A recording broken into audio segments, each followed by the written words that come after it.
He had a lovely smile. People often used to say to me, "You're Norman. He's got such a smile." And it was true. When he smiled, his whole face lit up, and it was as if the whole world brightened up around him. You can still see it in the photographs. That smile.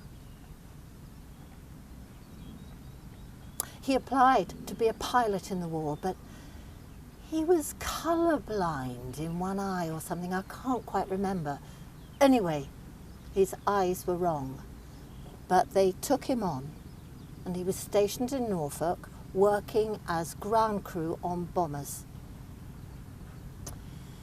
I once asked him what it was he actually did. "Crash tender," he said. "Well, what's that?" I said. He told me that sometimes a bomber would come in trouble, hit by enemy fire, and when it crash landed, he was part of the team had to go and sort it out. That's all he said. It's all he ever said. And you hear of people in the war who don't want to talk about what they did, so I didn't push it. Later, when he retired, every November he'd put on his cap with its RAF badge and his donkey jacket with his war medals, and he'd go and collect for the British Legion outside our local supermarket. He was ever so popular. Everybody said what a lovely smile he had. One November day, his friend Rob came round to see him, but Norman hadn't got back from the supermarket. Well, while we waited, I made him a cup of tea, and I said to Rob, "Did Norman ever talk about what he did in the war?" "Yes, he did," he said. I could see he was reluctant to go on, but I pressed him to tell me, and he said, well, Norman was a mechanic and part of the crash team and the air brigade. A warning bell would go, and it would tell them that the bomber was on its way home and in trouble.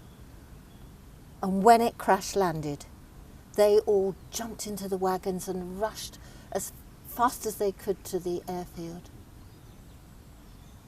Sometimes the plane was on fire, and sometimes the undercarriage had been blown off and the pilot had to belly flop or crash land. You can imagine what a mess that was. And then there was the rear gunner, still in his turret, trapped back there. When it was all over, it was Norman who had to hose down the turret and hose down the airfield. What a job that was. All broken glass, blood, bits, bones, clothes, all in bits.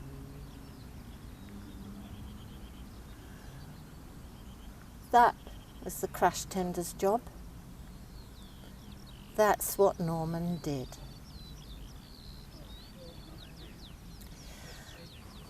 He's been gone some time now, and we had a fine funeral for him with family and friends. The British Legion marched in front of the coffin, and there was an RAF flag in the church just for him. And afterwards, at the reception for all the guests, amongst all the condolences and reminiscences, the thing everyone said about Norman was his smile. He seemed such a happy man, they said.